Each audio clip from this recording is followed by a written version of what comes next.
History has failed us, but no matter. That first line in Pachinko tells you almost everything you need to know about the novel. History has failed, but people keep living anyway.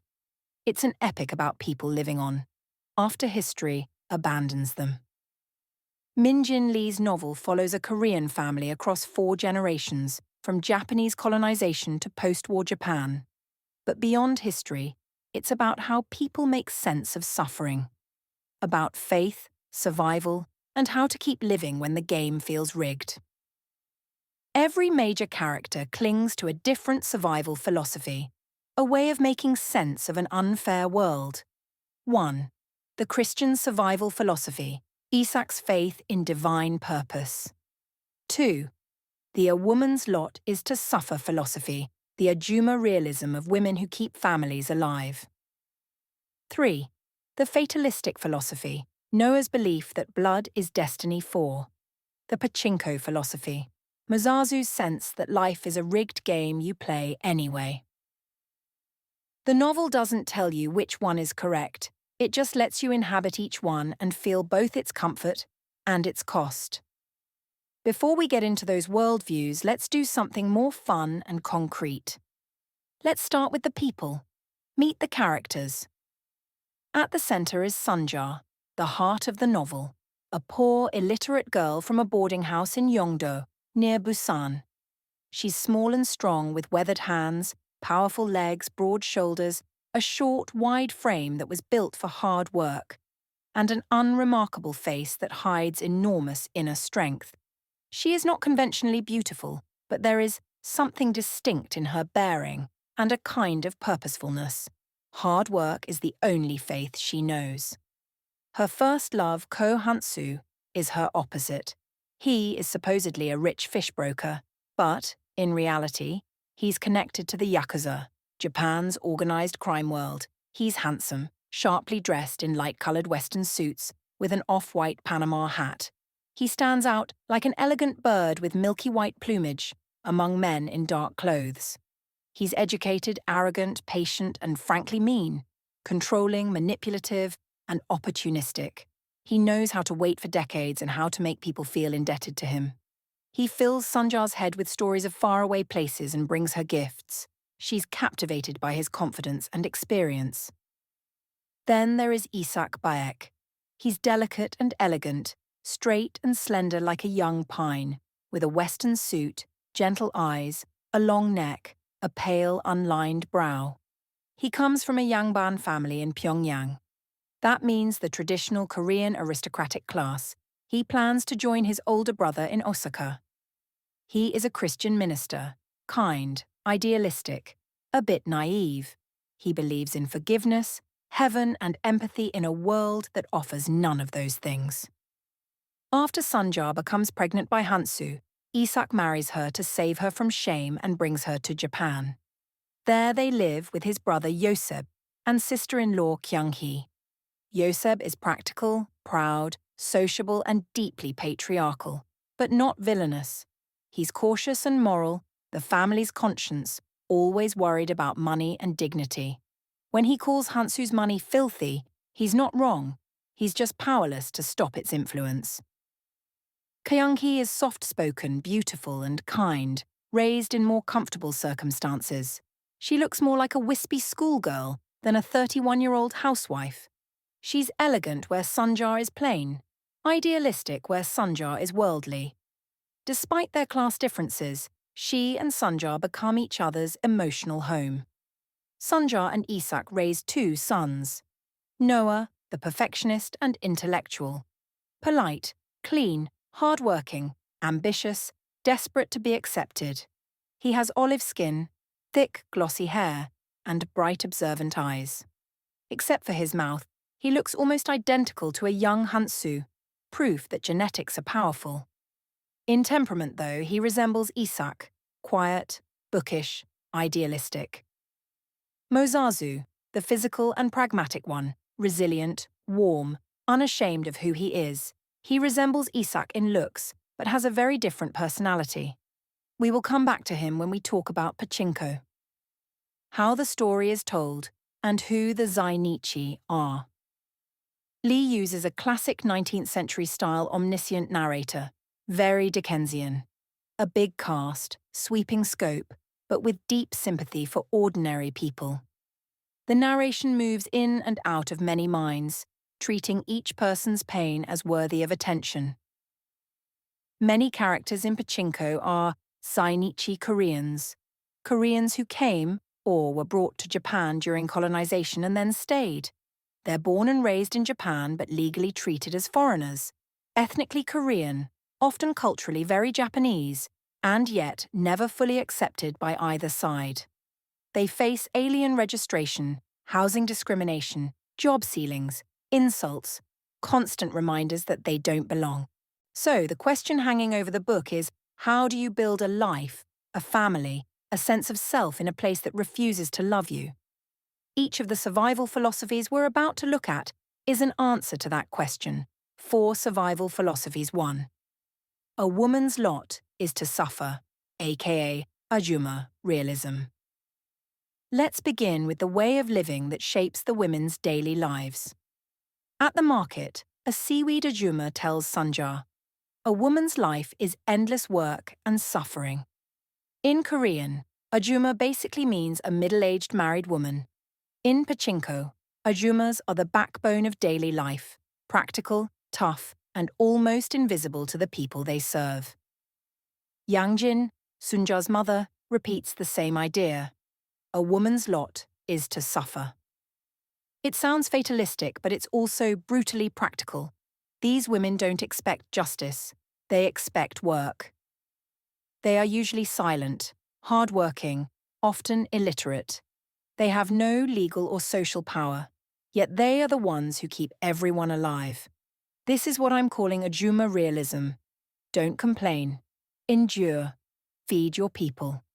Sunja embodies this. Her father teaches her how to behave at the market, how to read people, how to stay safe. When debt collectors come for Yoseb, she acts. She goes to a Korean pawnbroker and sells the gold watch Hansu gave her. When Isak is imprisoned, she starts selling kimchi. She doesn't wait for rescue, she becomes the rescue.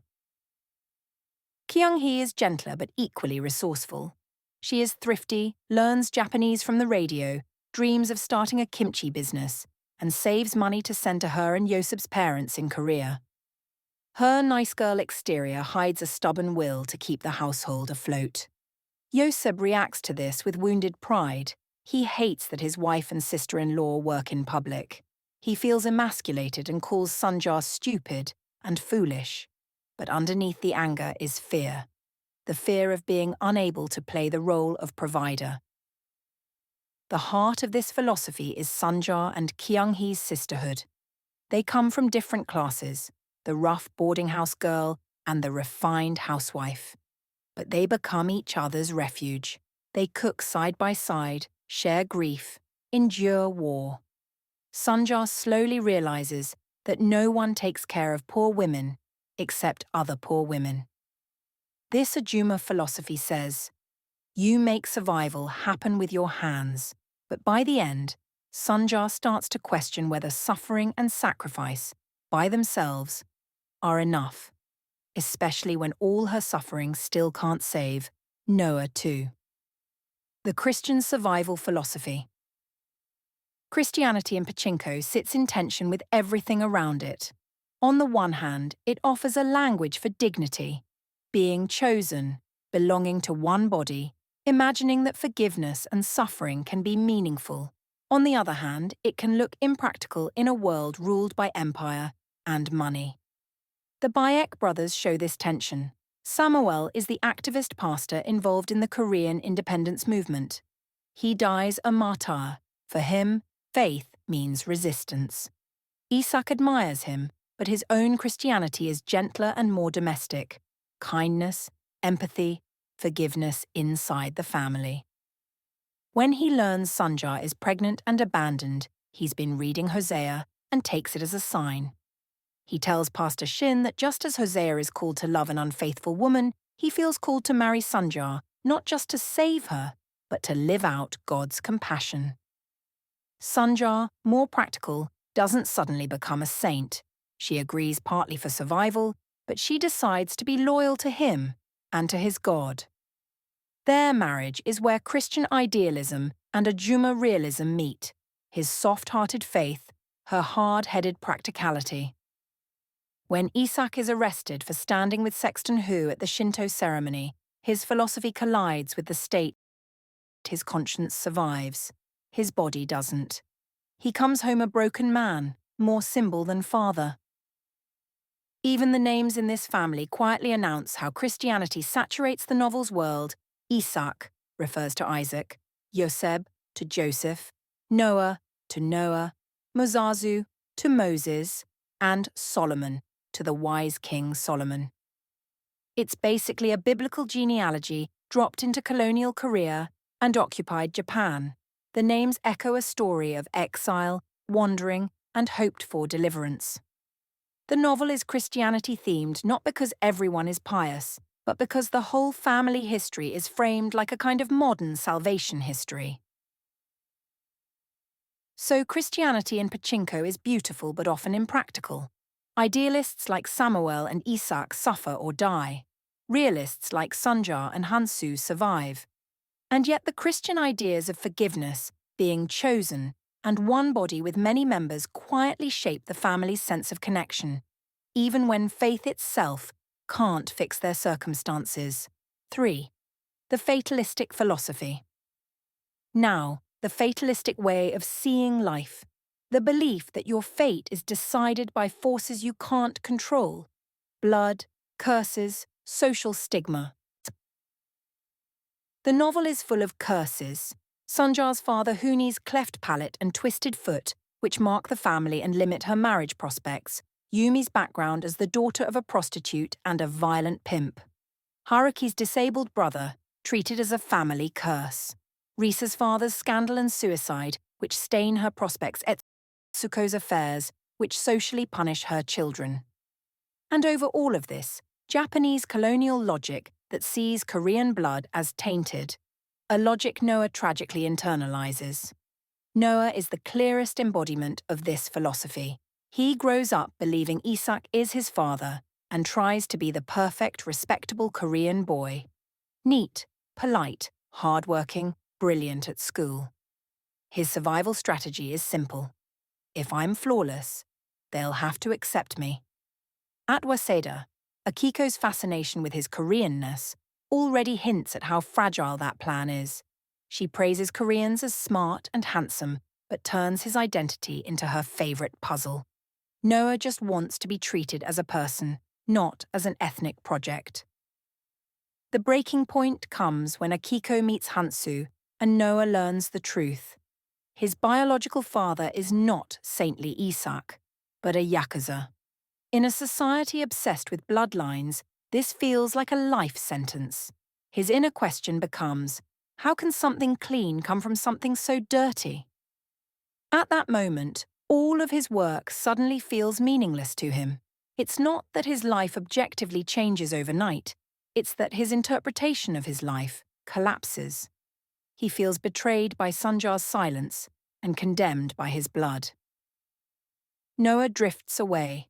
He chooses Nagano almost at random and, with Bingo's help, ends up working in a pachinko office, the exact kind of Korean business he never wanted. He marries Risa, a quiet filing clerk from a disgraced family whose father, a doctor, killed patients and then himself. Noah and Risa both carry inherited shame. He passes as Japanese to her and to their children, never revealing his Korean identity. When Sunja eventually finds him, he's kind but internally shattered. He ultimately dies by suicide after promising to call Sunja. It's the final brutal logic of fatalism. If your blood is destiny, there is no way to rewrite the script. If Isak believes too much in heaven, Noah comes to believe too much in blood. Both perhaps die for their beliefs. 4. The Pachinko Philosophy. Finally, the Pachinko Philosophy, the one that gives the novel its title. Pachinko is a gambling game, but in this novel, it's also a philosophy. You drop balls into a maze of pins. They bounce unpredictably. You can aim, but you can't control where they land. Skill matters, but so does luck. The game can be rigged, and you play anyway. That's life for Zainichi Koreans. Mozazu is the one who really embodies this stance. He doesn't chase Japanese respectability or try to erase his Koreanness. He accepts that the game is unfair and decides to win what he can within that reality. He learns the pachinko business from the inside, the machines, the customers, the way the industry is both despised and necessary. He becomes a fair, protective employer. He doesn't pretend pachinko is noble, but he refuses to be ashamed of the work that feeds his family. In Japan, pachinko is huge, and the economy quietly benefits from it. At the same time, it's stigmatized and associated with Koreans. That mirrors how Japanese society treats Zainichi Koreans, needed but never fully accepted. Mozazu's philosophy can be summed up in his attitude. Man, life's going to keep pushing you. His customers want something that looks fixed, but still leaves room for randomness and hope. That hope, that the next ball might land differently, is what keeps them playing. It's also what keeps his family from giving up. His son Solomon initially looks like the one who escapes this rigged game. International school, US education, a job at a global firm. But when he returns to Japan, the old patterns reassert themselves. His bosses use his Korean connections, then fire him over supposed Yakuza ties. Solomon hates the phrase, "it cannot be helped." He rejects that kind of resignation, but he also doesn't want to live in pure rage like Phoebe. He tries to find a middle position, acknowledging historical wrongs but refusing to flatten all Japanese people into a single enemy. In the end, Solomon chooses to enter the pachinko business, not as a stereotype, but as an act of ownership. He decides to treat it as a respectable business, to embrace both his Koreanness and his Japaneseness, rather than running from either. The Pachinko philosophy says, life is rigged and luck is unfair. But you still aim, and you still play. Survival is a mix of realism, stubbornness, and hope. Idealists versus realists, who survives? If we zoom out, you can roughly group the characters as idealists: Isak, Noah, Kim Chang-ho, Kyung-hee, in her Christian scruples, Yumi, with her American dream. They believe in ideas, God, nation, purity, romance. Many of them die or end up emotionally broken. Realists: Sunja, Hansu, Mozazu, and to some extent, Yoseb. They deal with the world as it is. They bargain, hustle, compromise, and swallow their pride. They survive. Sunja sells kimchi not as a feminist statement, but because someone has to feed the kids. Hansu doesn't believe in Korea, Japan, or heaven, just in information, power, and education. Yoseb clings to respectability, but also does what he must to keep everyone afloat. Because Pachinko is a realist novel, you could argue that the realistic characters survive better. But Lee refuses to romanticize realism. Hansu's realism is effective, but he's also frighteningly selfish. Idealism can be dangerous, but without people like Samuel and Kim Chang-ho, nothing would ever change old Sunja and the quiet ending. By the end of the novel, Sunja is an old woman. Her wrinkles, thick waist, and rough hands mark a lifetime of work. No luxury clothes can hide the fact that she is a poor woman who has labored her whole life. She still dreams of Hansu, still feels ashamed, still wonders if she failed Noah. Learning that Noah visited Isak's grave for years gives her a small, unexpected solace. The son who rejected her still loved the father who chose him. Her grief doesn't disappear, but it softens slightly at the edges. She buries the keyring with the photos of her two sons by Isak's stone and goes home because Kyung-hee is waiting. That's the tone of the ending. No big miracle, just small gestures of love and the decision to keep going. Is the ending satisfying? Not in a neat dramatic sense, but in a realist sense, yes. Some things remain broken, some things heal, and life goes on.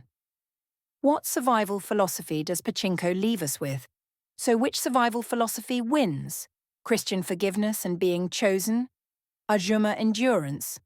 A woman's lot is to suffer. Noah's tragic fatalism? Mozazu and Solomon's Pachinko realism? The honest answer is, it depends how you read it. Christianity is shown as beautiful, but sometimes too idealistic for this world. Sunja's realism is necessary but also limited. She regrets not knowing Isaac better, not savouring the present. Noah's fatalism is devastating, but the novel also shows how some curses, colonial history, racism, poverty, disability, really are brutally present limits that no individual willpower can simply erase. The Ajuma philosophy is powerful, but incomplete. Sunja suffers deeply, and it still doesn't save Noah. In the end, Sunja rejects her mother's phrase, "suffering alone is not enough." She moves towards something closer to Christian acceptance, of herself, of Noah, of the past. Life is random and rigged, like a pachinko machine. But there is still skill involved, still choices, still the possibility of grace. Every ball bounces differently. Every character tries a different combination of hope, faith, realism, and resignation. Is Sunja the protagonist? Yes, but she's also the centre of a whole community of mothers, brothers, lovers, and children who survive through her, and Solomon at the end, educated, multilingual, angry but not consumed by anger, unwilling to say it cannot be helped, might be the beginning of a new stance, neither pure idealism nor flat fatalism nor total resignation. He joins the pachinko business not to surrender to stereotype, but to rewrite it from the inside. So I'll end with the same two questions. Which worldview do you tend to live by? And which character in Pachinko taught you the most about survival? History has failed us, but no matter, we keep playing.